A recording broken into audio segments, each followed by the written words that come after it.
Ananya Satapathy, uh, a student of postgraduate department of philosophy, Utkal University, and she's a very good student, and she has a good understanding of what religion is, and particularly she will reflect on the religion in reference to Sri Aurobindo or Sri Aurobindo on religion. Okay, then I would like to request Madam Ananya Satapathy, not Madam, our student, Ananya Satapathy, to reflect on the topic Sri Aurobindo on religion.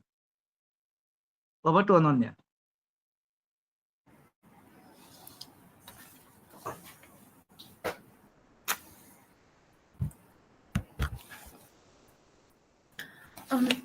Yes, sir. Thank you.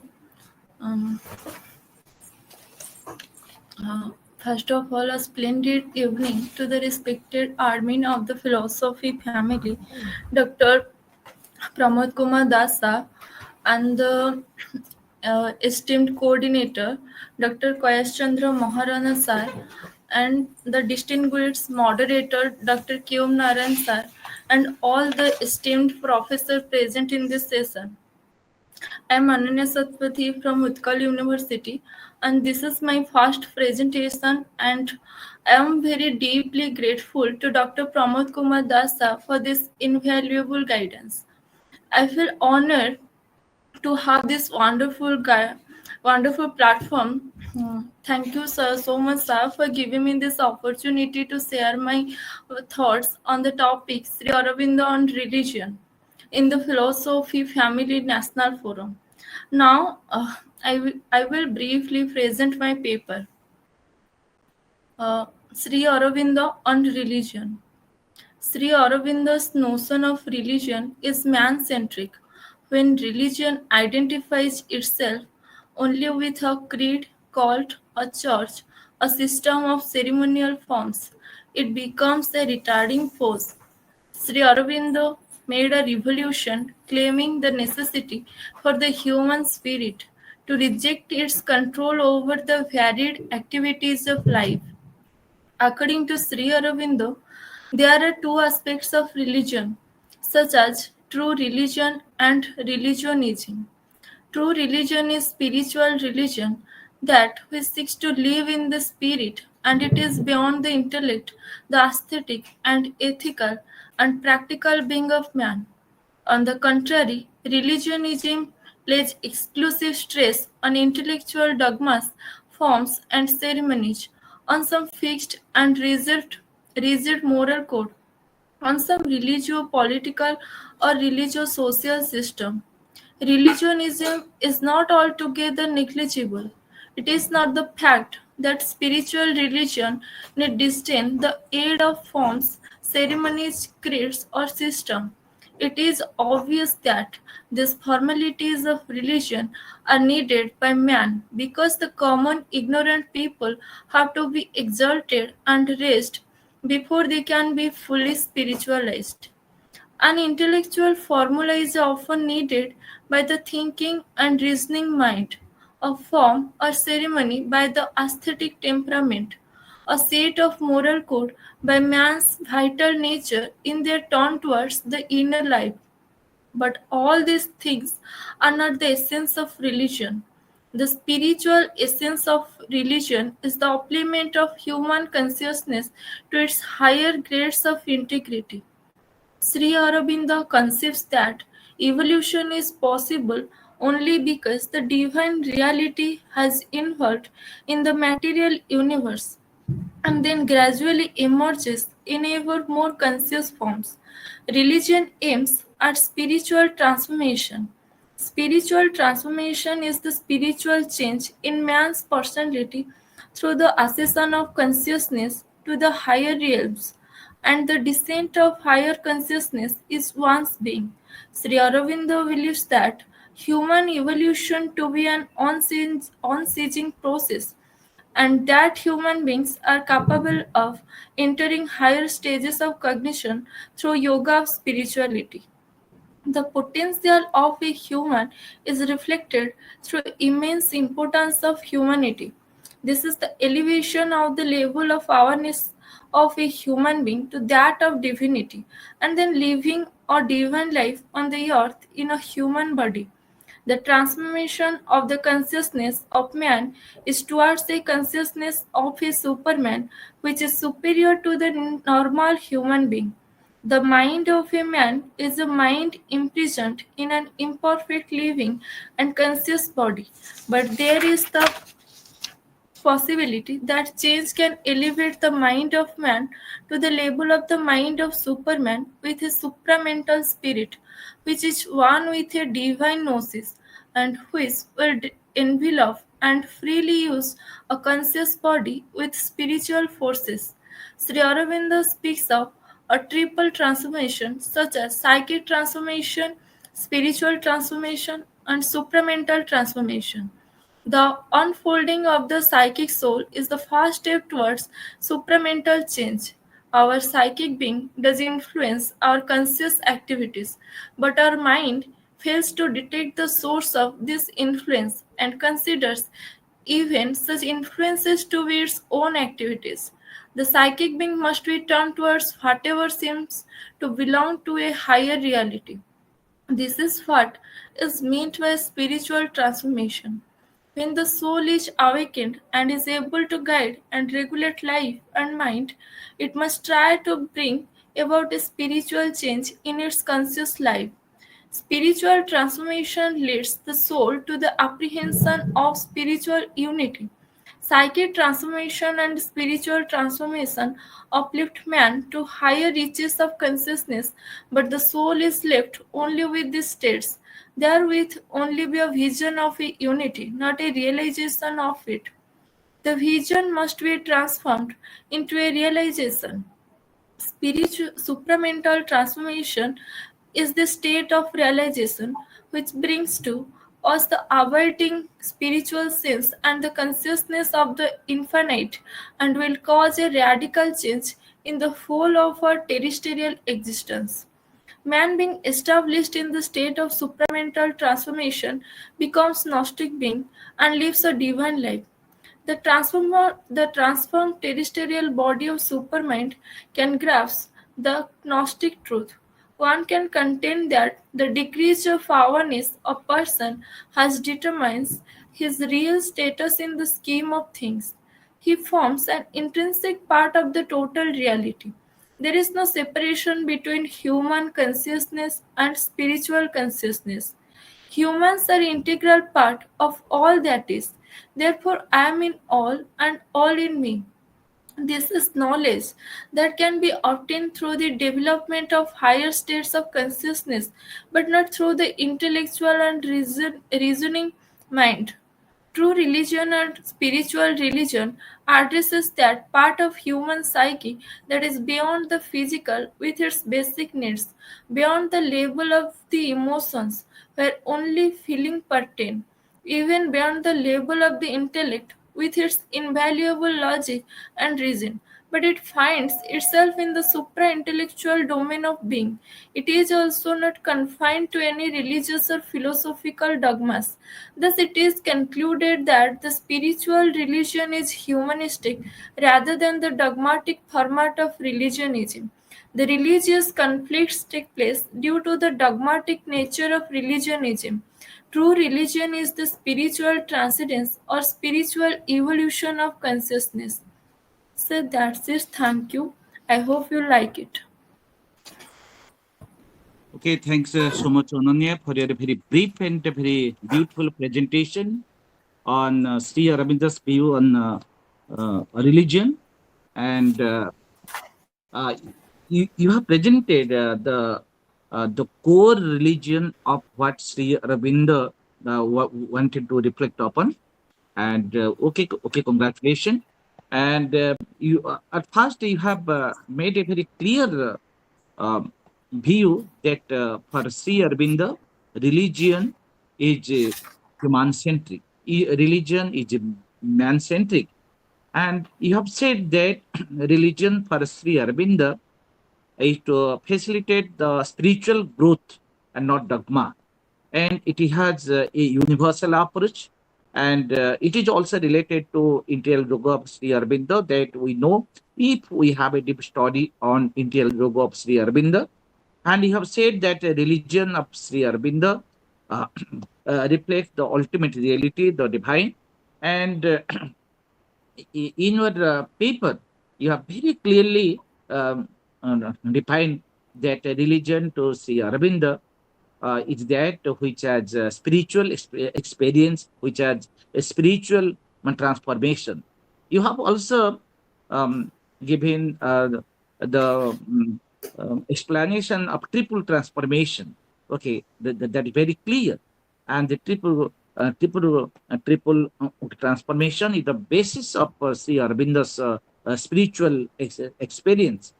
And you have also given the evolutionary consciousness through which Sri Aurobindo wanted to reflect on the spirituality that he wanted to establish the world, that is form of supramental consciousness or supramental reality. And Sri Aurobindo rejected that religion is not related to what ritualism. Religion is free from dogmatic approach, and the religion is free from any kind of sectarianism. Okay, thanks so much. And you have very clearly given a class that how religion that is has a distinct relationship with the logic and the religion. Okay, you have very clearly reflected on it. So thanks so much. Okay, we extend a congratulations for your understanding on Sri Aurobindo's story and particularly Sri Aurobindo's view on the religion. Very good. Thanks so much. Now I would like to request Professor Dr. K. Unana Rao to carry on the interactive session. Dr. Rao.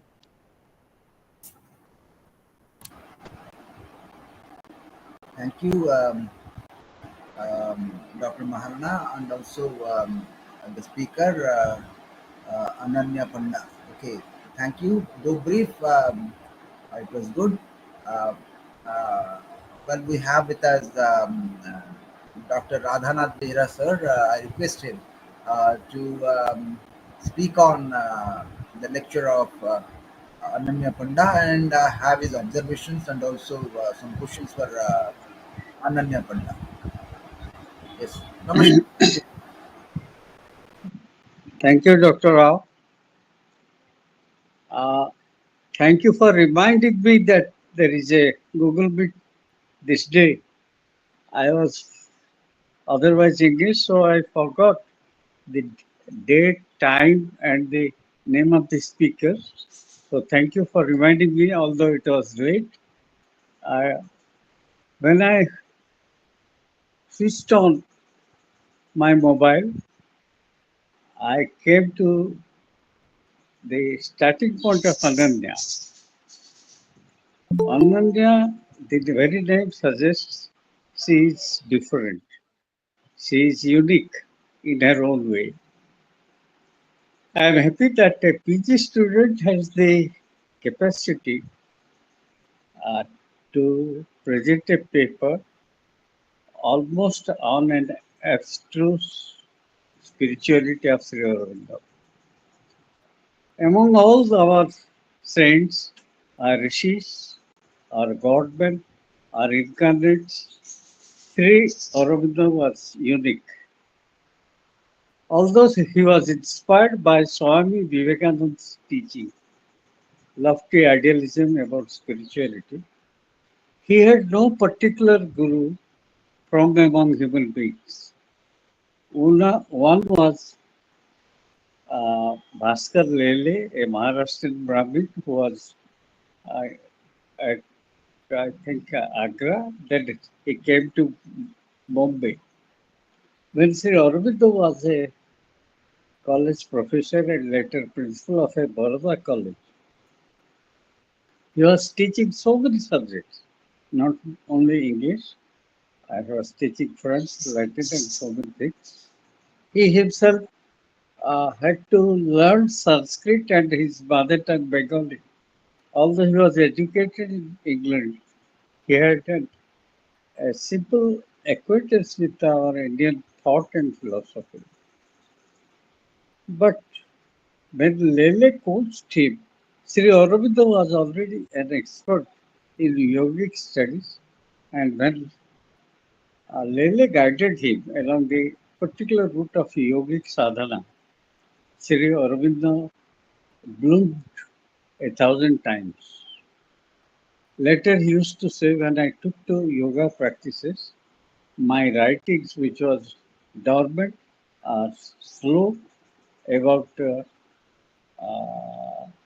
or 20 pages a month. I began to write about 10 to 15 pages a day. That was the concept of yogic sadhana of Sri Aurobindo. Later, when he came across the Hindu philosophy in depth, starting from his vision of Lord Krishna, particularly in a cell when he was charged with the murder or bombardment of a British government official.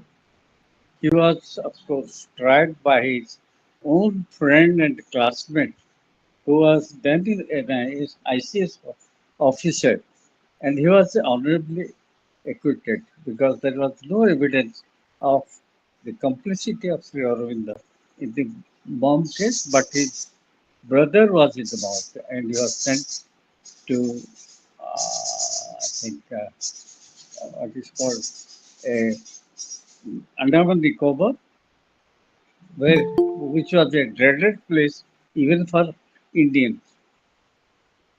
Now, in the what is the importance of yogic study of Sri Aurobindo? He did not believe in dogmatic or formal sense of religion, what is called Rudrakhyam Tulasikastam Tripundram Pasma Dharanam. What characterizes a yogi or a sadhak or a man of God is not Rudrakhyamala, it is not vermilion mark on the forehead, it is not even muttering mantras or visiting temples. It is inner transformation. Ananya rightly said, Sri Aurobindo always dealt with the inner transformation of man than the outward trappings. In all the cases of brahmacharis or would-be sannyasis, particularly of Ramakrishna Mission, of say Divine Life Society, and so on and so forth, we come across people with a distinct identity. The uh, ochre robe, Gedva Bastra, we say, Rudrakshamala, or even the way of talking, speaking, praying, uh, entering into monasteries and so on. They have their own identity. But Sri Aurobindo made a sort of concession to his followers, saying that these outward distinctions are not necessarily meant for the people who are on my line, because if God is anywhere, He is everywhere, in the deepest recesses of your own heart. Therefore, the best way to follow Sri Aurobindo is through yogic practices, not the ordinary sense of the yoga, that is Bhakti Yoga, Karma Yoga, Jnana, and Raj Yoga, but a combination of all these four distinct and elevating yogas into a new one called integral yoga. In the sense of integral yoga, there is a trace of every yoga. It is bhakti, it is karma, and so on and so forth.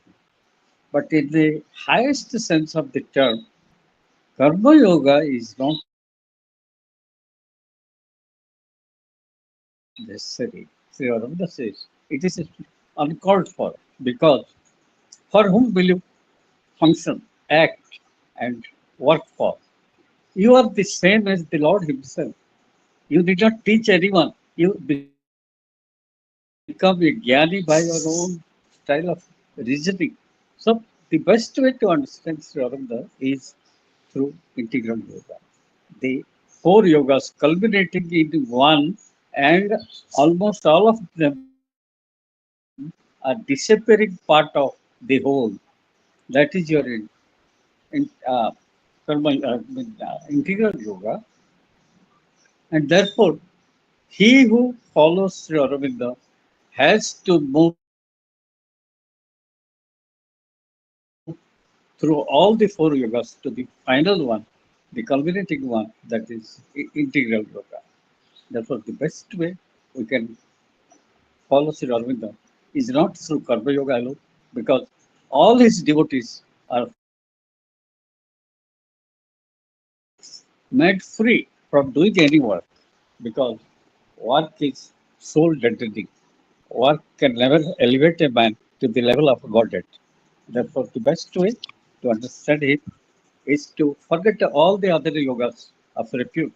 Because as Swami Vivekananda used to say, follow any one path, because ultimately it is the summit, the apex, the peak of the mountain that attracts us, not the steps thereto.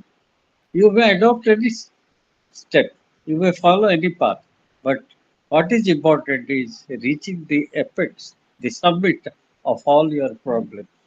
And his master, Sri Ramakrishna Paramahansa, whom Sri Aurobindo initially admired to the highest extent, he used to say, Sri Ramakrishna Paramahansa is no doubt an avatar, an incarnation of God himself.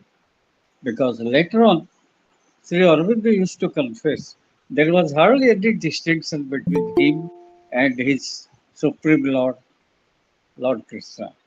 Because the way Sri Krishna said, the way Sri Krishna acted, the way he mingled with all his compatriots, that was known to Sri Aurobindo. And he said there is hardly any difference between the style of functioning of Lord Krishna and myself.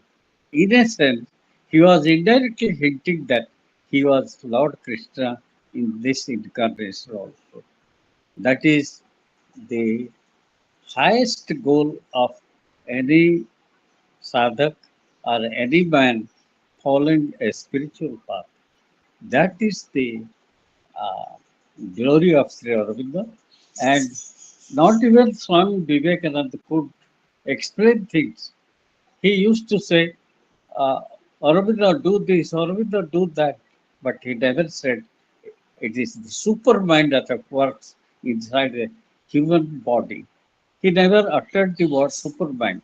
The idea of superman was the creation of or invention of Sri Aurobindo. When Sri Aurobindo was asked whether the great souls of the past incarnates or god men, harped upon this integral yoga or supermind, Sri Aurobindo said yes, they did. They tried it. They almost were capable of bringing down the supermental force onto mankind, but that they could not sustain because we were not prepared to hold them. Now, my point is, Sri Aurobindo says, my point is, I will drag the supramental force to our level, but our level has to rise up slightly. Unless we rise, that won't descend, and we never try to mix with each other.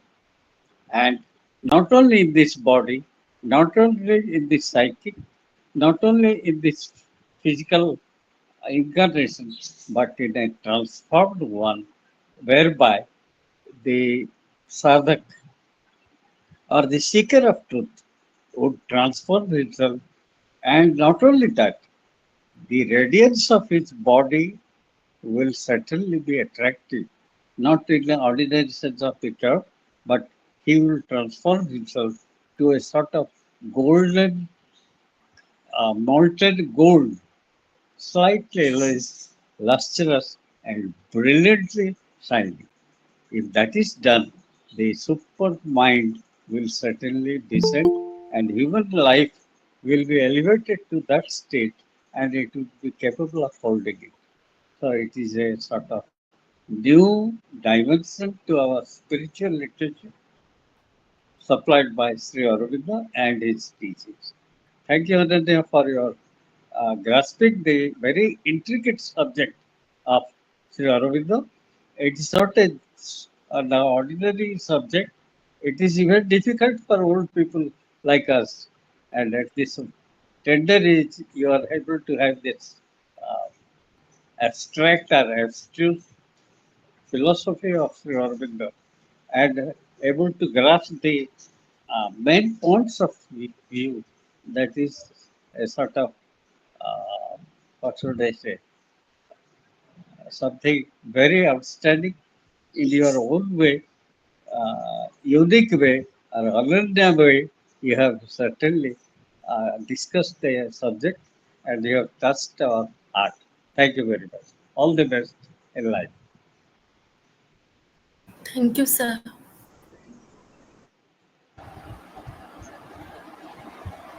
Thank you.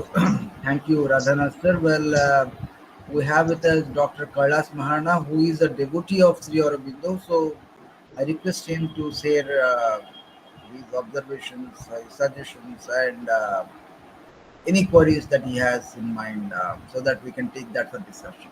Dr. Maharana.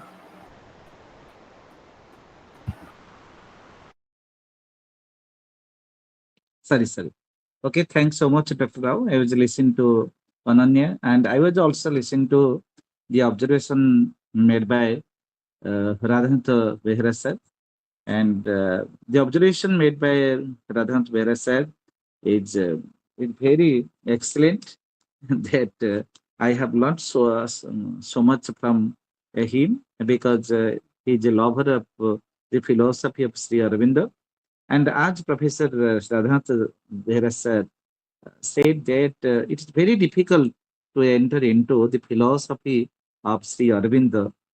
And Sri Aurobindo is a man who can see the past, who can see the future. And for the first time, he had said that there is supramental transformation.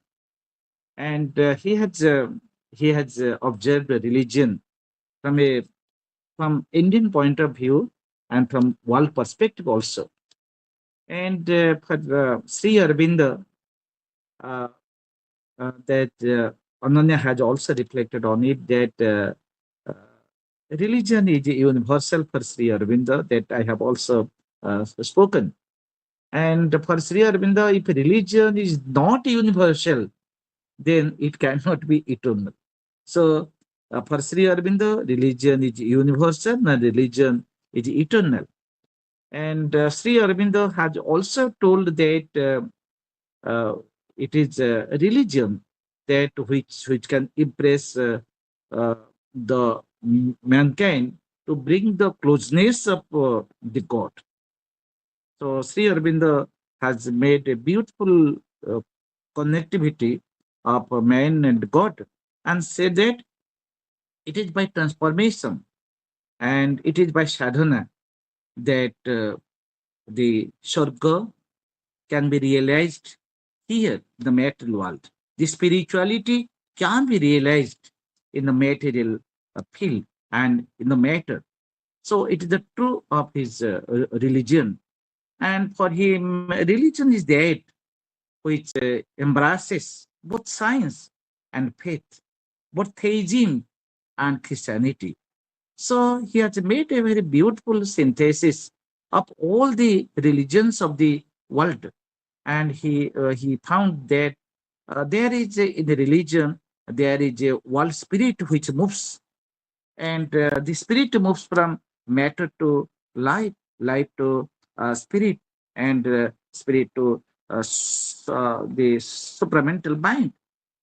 And he has also said on this Sanatana Dharma that religion in India is a Sanatana Dharma, and it is a Sanatana Dharma. It's a very authentic scripture that he told. And a religion for him, religion is also that that which can be realized in our heart. And It is God is also supramental reality exist in every heart. So one thing that I can say, and I can end my observation, that for Sri Aurobindo, religion that which carries the law of knowledge, the law of love, and the law of conduct that Sri Aurobindo has told, and Sri Aurobindo has made a beautiful synthesis in between matter and spirit.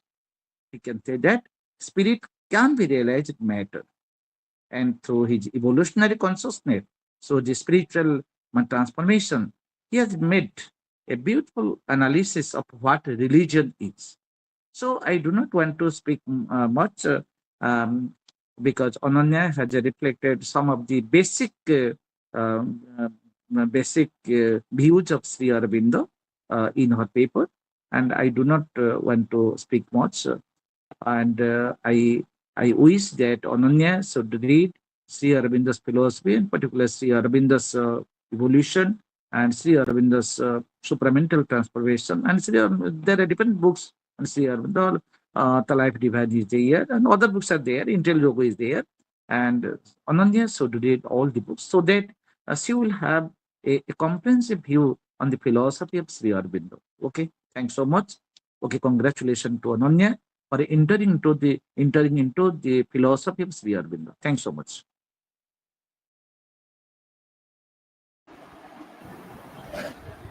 Okay, thank you, thank you, Dr. Maharana. Well, I don't uh,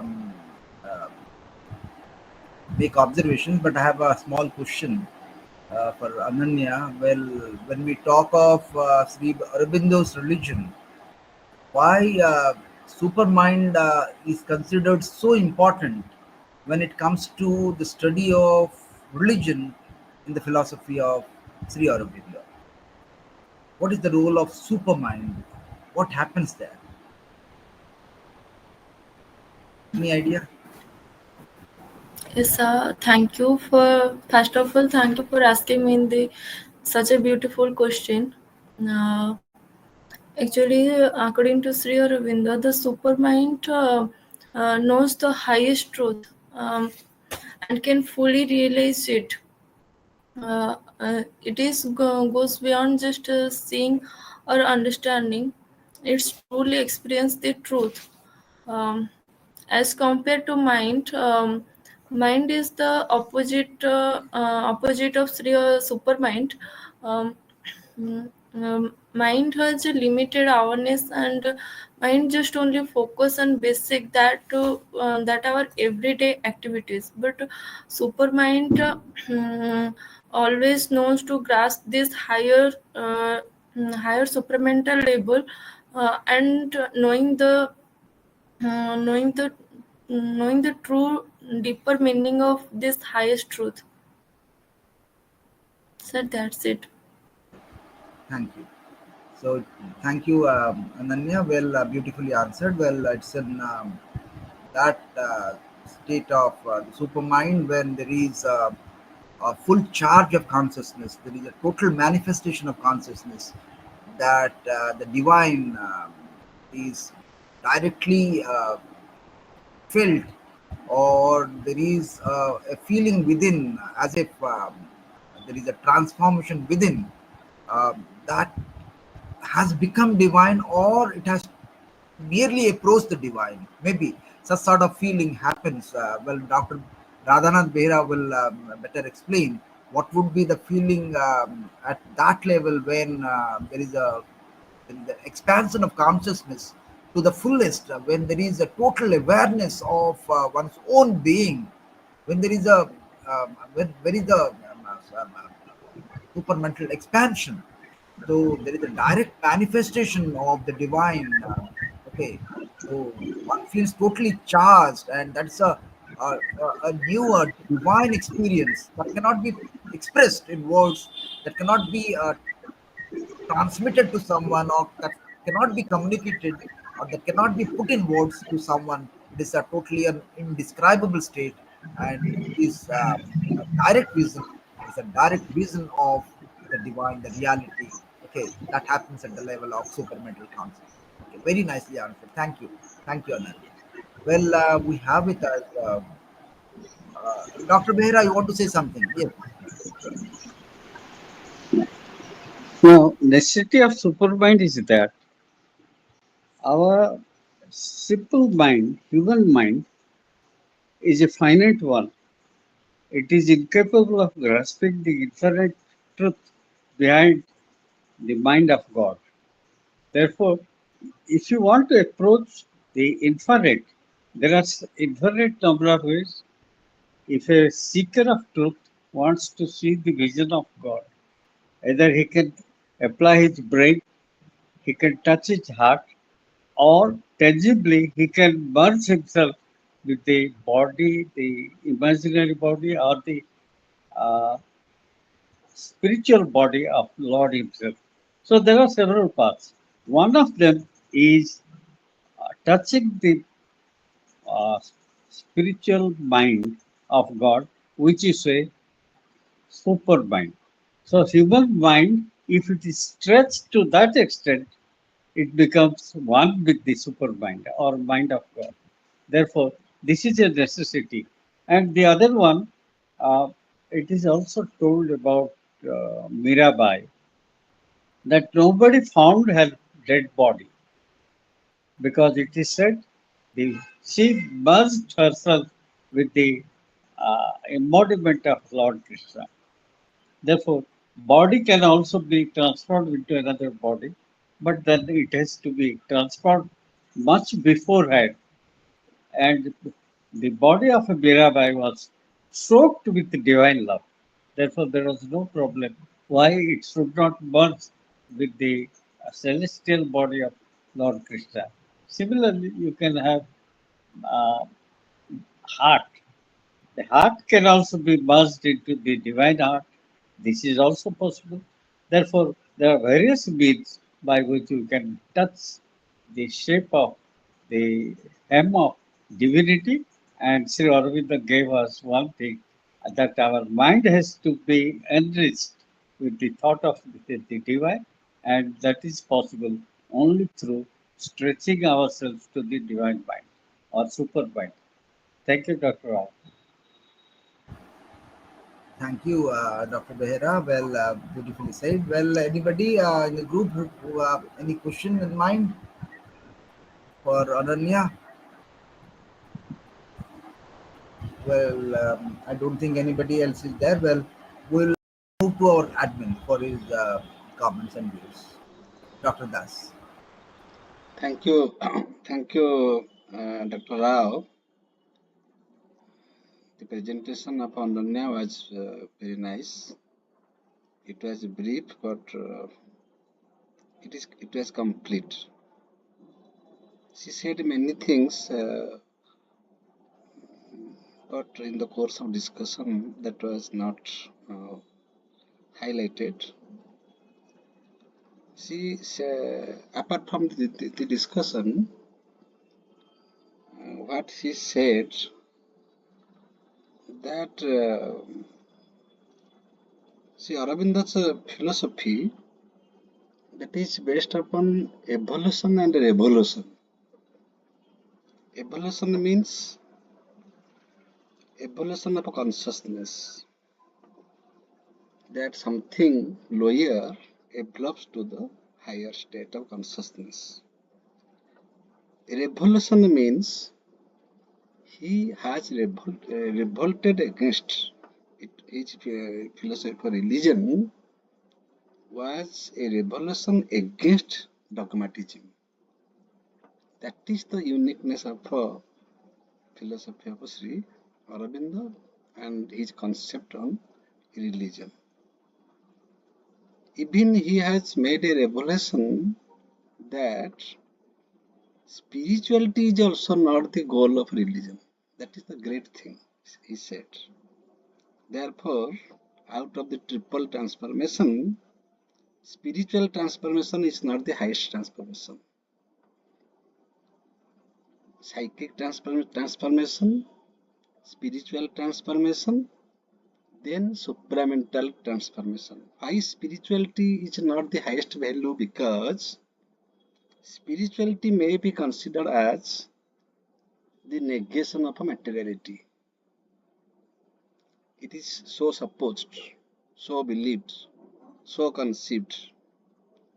But Sri Aurobindo has no sense of a denial, no sense of a negation. Rather, his philosophy is called integration. So, if spirituality means negation of materialism, Sri Aurobindo does not agree with it as the highest form of a transformation. Therefore, he is speaking about supramental transformation, which is the state of supermind and which is very much nearer to the truth. Nearer the truth means that is Satchitananda. There are two hemispheres, lower hemisphere and higher hemisphere, and the last, the highest one is Satchitananda, Sat, Chit and Ananda, and just below that there is supermind. That means supermind is such a mind which can grasp Satchitananda.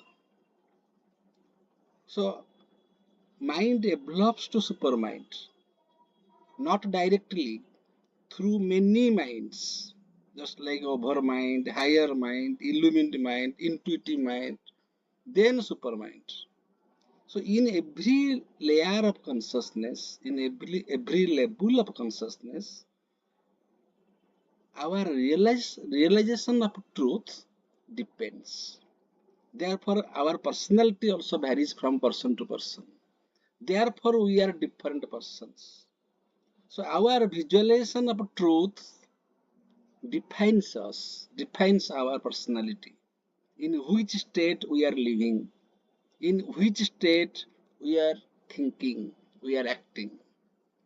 So generally we have a mind, common mind, but by yoga practice, by sadhana, we can make a evolution in our mental process and we can reach at the highest state, that is supermind.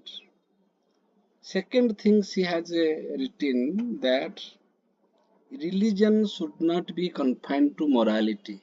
This is a great thing. Sri Aurobindo has said this. Because religion should go beyond moral relativism.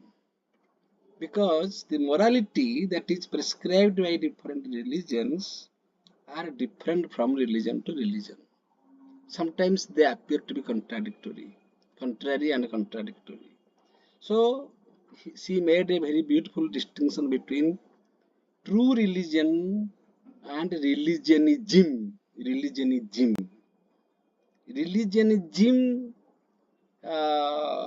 is not accepted by Sri Aurobindo. That means religion should not be confined to any ism, such as Hinduism, Islamism, Christianity. No ism is there. No rituals is there. No doctrine is there. But Sri Aurobindo himself was a Hindu. But being a Hindu also, he was very secular in his thought, in his approach. He has understood the true meaning and significance of Hinduism. What actually Hinduism says, professes, that Vasundhaiva Kutumbakam, I am in all and everything is in me.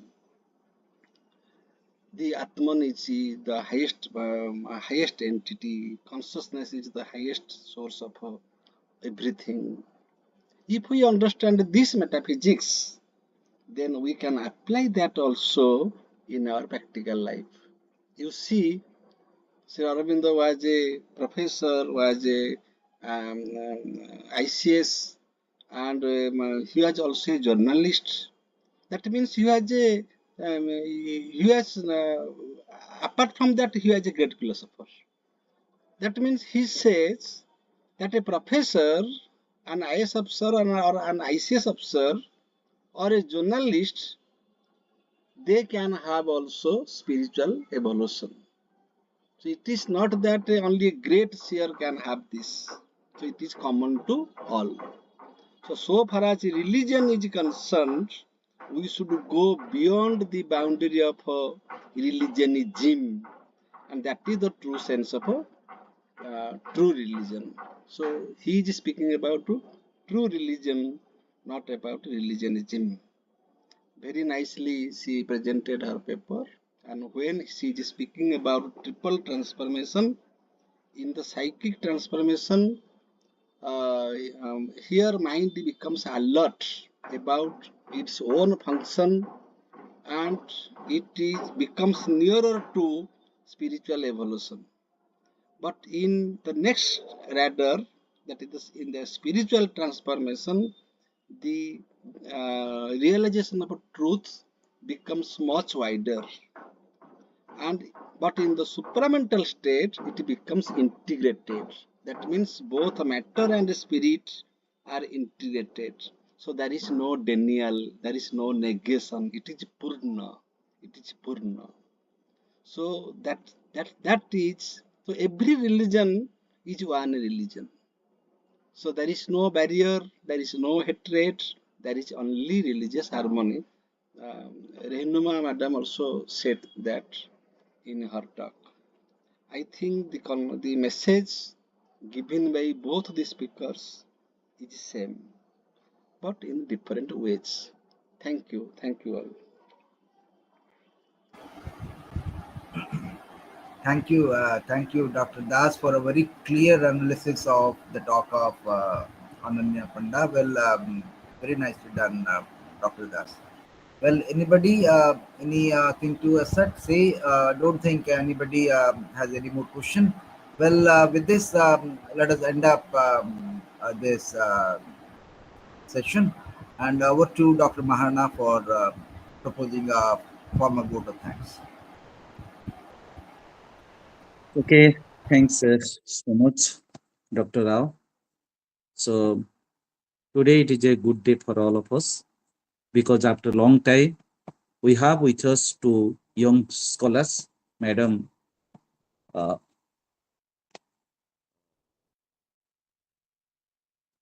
first forgotten, Madam uh, Rohinuma Khatun of the Noyagod Autonomous College and Ananya Satapathy of PG Department of Philosophy, Utkal University. So today I extend a hearty thanks to both of them. I propose a hearty vote of thanks to both the madams, both the speakers to be with us in Philosophy Family. And we think that it is the first presentation Philosophy Family, and we wish all the best in future endeavor. And we think that they have all kinds of potentiality to be good speakers in future webinars. And Philosophy Family is open to both of them. They can reflect on any kind of philosophy reflection, and they can also come to Philosophy Family to have their second presentation. And both have a good potentialities. They have their very inquisitive mind to study the philosophical reflection. So, on behalf of Philosophy Family, we extend a hearty vote of thanks to both of them, and I extend my thanks to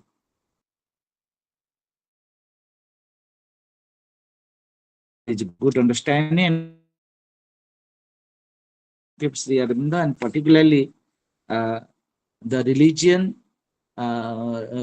of Sri Aurobindo, or that philosophy that is Sri Aurobindo on religion. Many things could have been spoken on the philosophy on religion, in reference to Sri Aurobindo, but our time is very short, and we request Ananya to prepare to have a very beautiful and comprehensive talk in future time. And with this, I extend my congratulations and thanks to both of them. I extend my thanks to Dr.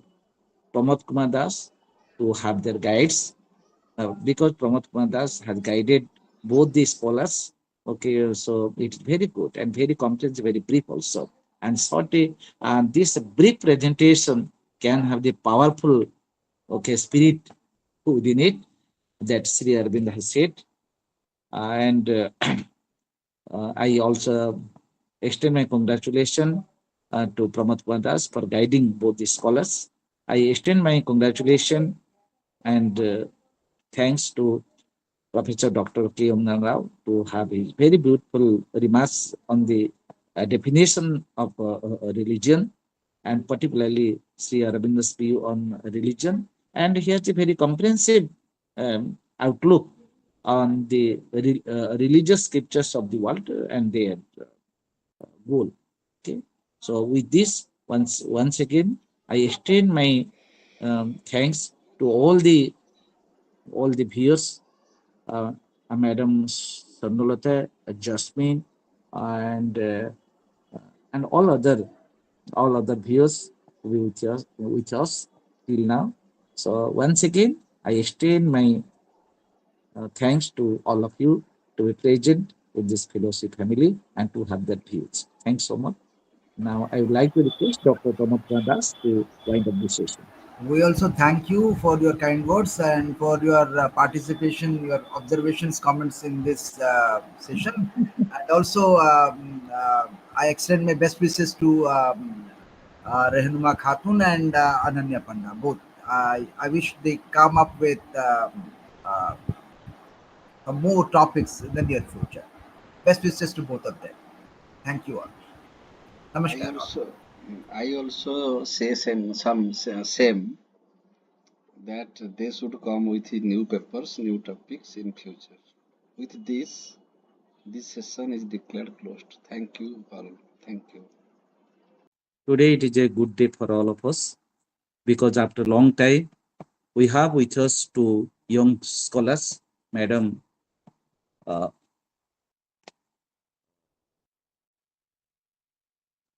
first forgotten, Madam uh,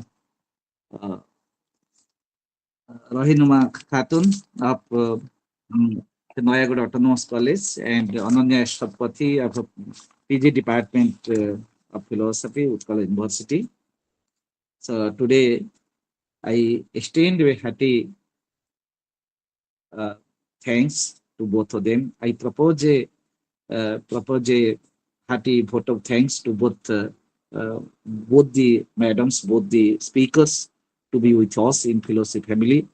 And we think that it is the first presentation Philosophy Family, and we wish all the best in future endeavor. And we think that they have all kinds of potentiality to be good speakers in future webinars. And Philosophy Family is open to both of them. They can reflect on any kind of philosophy reflection, and they can also come to Philosophy Family to have their second presentation. And both have a good potentialities. They have their very inquisitive mind to study the philosophical reflection. So, on behalf of Philosophy Family, we extend a hearty vote of thanks to both of them, and I extend my thanks to